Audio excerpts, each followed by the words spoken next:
अरे अंकल जी, ये क्या कर रहे हैं? अरे बेटा, ये गाड़ी गंदी है ना, इसी को साफ कर रहा हूँ। अरे अंकल जी, पर मैंने कब बोला आपसे गाड़ी साफ करने के लिए?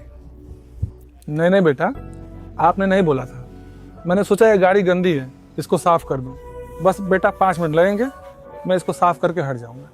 अरे अंकल जी, रहने दो, मत करो। नहीं नहीं बेटा, ऐसा मत बोलो, मुझसे साफ करवा लो ना, क्योंकि मुझे मेरी पत्नी के लिए और मेरे लिए नाश्ता लेना है। जो भी उसके बदले में तुम मुझको 5-10 रुपये दे दोगे, मेरी मदद हो जाएगी। अरे अंकल जी, आपको पैसे ही चाहिए ना, तो फिर इतना ड्रामा क्यों कर रहे हो? ये लो पैसे। नहीं नहीं बेटा, मैं भीख नहीं लेता। अरे अंकल जी, मैं आपको भीख नहीं दे रहा हूँ। वो आपने अभी बताया कि आपको पैसे की जरूरत है, वही मैं दे रहा हूँ। ये ले लीजिए आप। नहीं बेटा, मुझे ऐसे पैसे नहीं चाहिए। मैं जो भी कमाऊंगा अपनी मेहनत से कमाऊंगा। हो सकता है कि तुम्हें मेरी मेहनत की जरूरत नहीं हो, लेकिन किसी और को हो। अरे अंकल जी, आपसे 2 मिनट बात करनी है। हाँ बेटा, बताओ। अरे अंकल जी, आप कहीं आस पास ही रहते हो क्या? हाँ बेटा, यहीं पास में एक बस्ती है, मैं बस वहीं किराए पे रहता हूँ। और आपके बच्चे? बच्चे कहने को तो मेरे 2 बच्चे हैं, एक बेटा और एक बेटी। बेटे को मैंने पढ़ने के लिए अमेरिका भेजा था, ताकि हमारा जीवन सुधर जाए।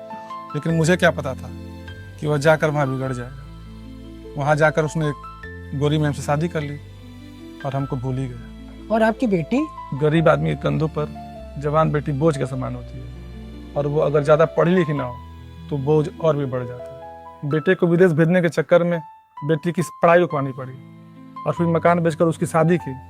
पहले तो दामाद और बेटी मिलने भी आते थे, अब उन्होंने भी आना छोड़ दिया। ये लीजिए अंकल जी, बदले में मेरी गाड़ी को अंदर और बाहर दोनों से साफ कर दीजिए। अरे अंकल जी, अगर आपको बुरा ना लगे तो मैं एक बात कहना चाहूँगा। मैं आपको अपने यहाँ परमानेंट नौकरी पर रखना चाहता हूँ। मैं आपको 15,000 रुपये सैलरी भी दूंगा। अरे बेटा, मैं शुरू से ही बड़ा स्वाभिमानी रहा हूँ, मेरे पे दया करके मेरे को नौकरी मत दो। अरे अंकल जी, मैं आप पे कोई उपकार या दया नहीं कर रहा हूँ।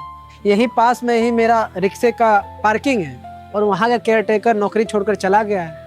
और मैं काफ़ी दिनों से ईमानदार और मेहनती व्यक्ति का तलाश कर रहा था, जो आप आज मिल गए, इसीलिए मैं आपको ये ऑफर दे रहा हूँ। ठीक है बेटा, तो मैं ये काम कर लूँगा। चलिए अंकल जी, फिर कल से आप आइए।